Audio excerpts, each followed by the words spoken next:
Di sini gue akan sharing ke teman-teman semua yang mungkin pelajar, masih 18 tahun, 20 tahun. Gue pengen sharing berdasarkan pengalaman gue. Gimana caranya kalian bisa lebih mudah untuk meraih yang namanya kesuksesan. Sejak kecil gue selalu punya mimpi akan kebebasan ya. Mimpi akan punya uang yang gue gak usah mikirin. Mimpi dimana gue bisa biayain orang tua gue. Mimpi dimana gue gak usah mikir makan apa atau belanja barang apapun. Gue itu selalu dari kecil punya tujuan sangat jelas ya. Apa yang gue mau capai di hidup ini ya. Mungkin kalian kira gila, tapi gue dari umur mungkin 14 tahun, 15 tahun, gue pernah bilang ke mama gue, waktu itu gue gak punya uang sama sekali. Dan keluarga gue tuh keluarga biasa-biasa aja. Gue bilang ke nyokap gue gini, "Mah, suatu saat gue akan punya uang 1 triliun. Gue diketawain sama dia ya. Tapi sekarang dia mungkin sedikit gak ketawa karena dia pikir, oh mungkin aja kecapai, mungkin dalam 10, 15, atau 20 tahun lagi.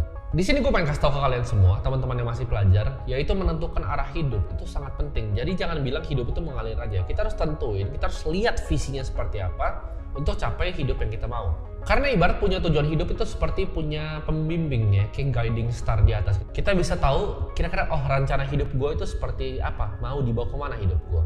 Ini gue kasih tau kalian ya, ini kenyataan pahitnya. Kalian nggak akan sampai jauh di hidup. Kalian coret aja nama kata-kata sukses ya. Kalau kalian cuma pengen ngerjain apa yang kalian mau ngerjain di hidup kalian. Gue itu sering sharing di video gue ya. Kalau kalian mau jadi sukses, kalian fokus di satu industri itu, kasih 10 tahun, 20 tahun dan kerjain aja industri itu. Tapi ya, ini yang gue paling greget. Pertanyaan yang gue justru dapat apa? Kok tapi gue nggak suka di industri ini. Tapi gue nggak suka kerja di industri fashion. Tapi gue nggak suka kerja di industri peternakan. Ini pertanyaan gue, hey sadar lu masih miskin, lu nggak punya pilihan ya. Jadi jangan kalian pikir, oh gue mau kerjain apa yang gue suka, industri apa yang gue suka. Semua teman gue ada yang jualan sambal, ada yang jualan baju. Mereka nggak suka jualan sambal setiap hari gitu. Tapi itu yang harus mereka lakukan dan itu tanggung jawab yang mereka lakukan. Jadi kalian yang belum ketemu industri, kalian pilih aja. Ya lu mau jualan BH kayak lu mau jualan celana dalam, pilih aja industri yang kalian mau tekunin.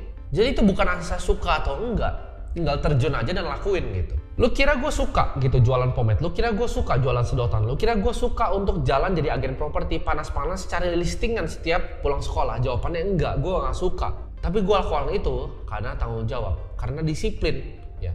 Gue punya self control bahwa walaupun gue bangun dan gue gak mau kerjain hal ini, gue tetap kerjain hal ini.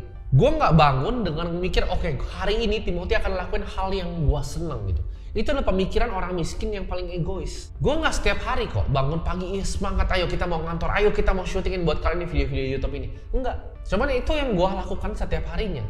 Mau gue moodnya lagi jelek hari ini, mau gue moodnya lagi bagus hari ini, gue lakukan hal yang sama persis yang gue lakukan sejak 9 tahun lalu. Ini kalian boleh mau percaya nggak percaya. Mau gue liburan, mau gue nggak liburan, mau jam 12 malam, jam 1 pagi. Semua orang yang kerja sama gue tahu.